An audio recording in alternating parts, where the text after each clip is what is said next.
جب انسان اللہ سے دعا کرتا ہے، حدیث میں آتا ہے نا، جب سورہ فاتحہ ہم پڑھتے ہیں تو اللہ باقاعدہ جواب دیتا ہے. جب انسان کہتا ہے کہ ایاک نعبد و ایاک نستعین، تو اللہ تعالیٰ فرشتوں سے کیا کہتا ہے کہ میرا بندہ ایکنالج کرتا ہے کہ میں دعائیں قبول کرتا ہوں، تو اللہ کہتا ہے چل پھر مانگ، کیا مانگ رہا ہے. تو اس کا مطلب کہ اللہ باقاعدہ جواب دیتا ہے. اسی طرح جب ایک بندہ اللہ کے سامنے اپنی بے بسی شو کرے گا، انما اشکو بسی و حزنی الی اللہ، حضرت یعقوب کے یہ الفاظ، یہ چھوٹے الفاظ نہیں ہے کہ میں صرف اپنا غم اور دکھ کس کو سناتا ہوں؟ اللہ کو. میں اپنی شکایت کہاں کرتا ہوں؟ صرف اللہ کے ہاں. تو یہ بات اللہ کو اتنی پسند ہے کہ اس بندے کا اتنا کانفیڈنس ہے مجھ پہ کہ لوگوں کے پاس جا کے نہیں رو رہا، میرے پاس آ رہا ہے. یعنی اس بندے کا اتنا کانفیڈنس ہے مجھ پہ کہ میں اس کے مسئلے حل کر دوں گا. تو آپ سوچیں آپ اللہ تعالیٰ کی توحید کو کیسے جو ہے وہ اس پہ ایکٹ کر رہے ہیں. حدیث میں آتا ہے کہ جب بندہ دعا کے لیے ہاتھ اٹھاتا ہے، اللہ کے نبی صلی اللہ علیہ وسلم نے فرمایا یور لارڈ از شائے، تمہارا لارڈ شائے ہے. جب تم اس کے آگے دعا کے لیے ہاتھ اٹھاتے ہیں تو اللہ تعالیٰ شائے ہوتا ہے کہ میں اس کو ایمپٹی ہینڈ ریٹرن نہ کروں. سبحان اللہ، یہ اللہ تعالیٰ. ٹھیک ہے نا. تو لیکن بات یہ ہے کہ صرف اللہ. اس لیے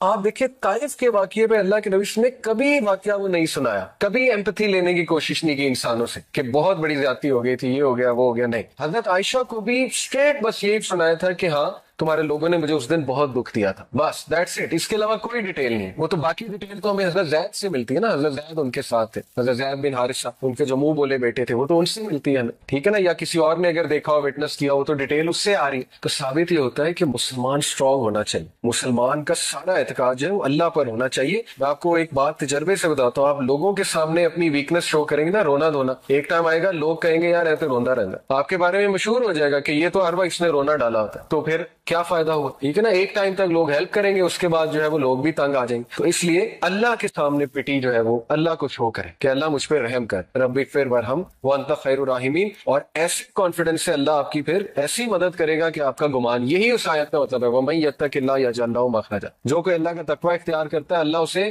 اس طرح سے نکالتا ہے اس مصیبت سے، اور ایسے ایسے سورسز سے دیتا ہے کہ اس کا گمان بھی نہیں جاتا. لیکن شرط کیا ہے کہ اللہ پہ کانفیڈنس، اس لیول کا کانفیڈنس کہ نہیں میرا مسئلہ اللہ ہی حل کر سکتا ہے، میں نے اللہ سے ہی لینا ہے، میں اس کے علاوہ کوئی اور کچھ سوچ ہی نہیں سکتا. بچے کی طرح پیچھے پڑ جائے اللہ کا، جیسے چھوٹا بچہ اپنے ماں باپ کے پیچھے پڑ جاتا ہے نا کہ نہیں نہیں مجھے چاہیے مجھے چاہیے مجھے چاہیے. اللہ تعالیٰ بہت خوش ہوتا ہے. ٹھیک ہے. کیونکہ this shows your confidence on Allah سبحانہ و تعالیٰ. This shows how much you rely on Allah, how much you are confident on Allah کہ اللہ تعالیٰ میرا رب ہے اور وہ ہر چیز دینے پہ بے شک دینے پہ قادر ہے.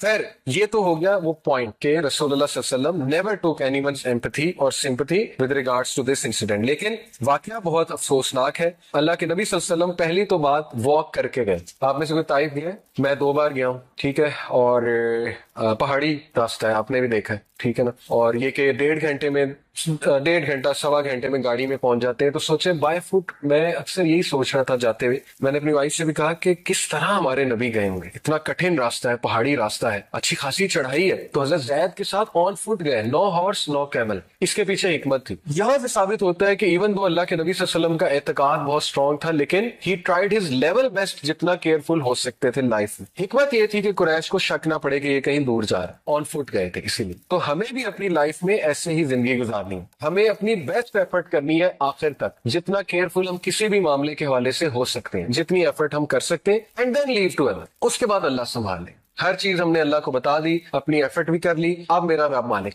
اب میرا رب جو ہے وہ میرے لیے جو فیصلہ کرے گا اس کو میں قبول بھی کروں گا، لیکن یہ کہ مدد طلب کرتا رہوں گا اپنے رب کی. ٹھیک ہے. تو وہ بائی فٹ گئے. اور وجہ کیا تھی طائف کو سلیکٹ کرنے کی؟ یہ 3-4 وجوہات جو ہے وہ بیان کی گئی. پہلی وجہ یہ تھی کہ کلوزسٹ سٹی تھی مکہ کے حوالے سے، مکہ کے سب سے قریب طائف تھی. اور یہ کہ ان کے درمیان کانسٹنٹ رائولری اور پیس ٹریٹیز ہوتی رہتی تھی ان 2 میجر سٹیز کے درمیان. دوسری وجہ یہ تھی کہ مکہ کے لوگ طائف کے لوگوں کو بہت اچھے سے فیملی بائی فیملی جانتے تھے. یہاں تک کہ روایات میں آتا ہے کہ ایک جو چیف تھا طائف کا، اس کی شادی جو ہے وہ نبی اکرم صلی اللہ علیہ وسلم کی ایک آنٹ کے ساتھ ہوئی تھی، ڈسٹنٹ آنٹ کے ساتھ. یعنی ایک رشتہ داری بھی تھی اللہ کے نبی صلی اللہ علیہ وسلم کی طائف کے علاقے میں جو چیف تھا اس کے حوالے سے. تو یہ واقعہ پیش آیا شوال کے مہینے میں، اور یہ وہی مہینہ ہے جب ابو طالب اور حضرت خدیجہ کی وفات ہوتی ہے. اور یہاں سے آپ اندازہ لگا لیں کہ اللہ کے نبی صلی اللہ علیہ وسلم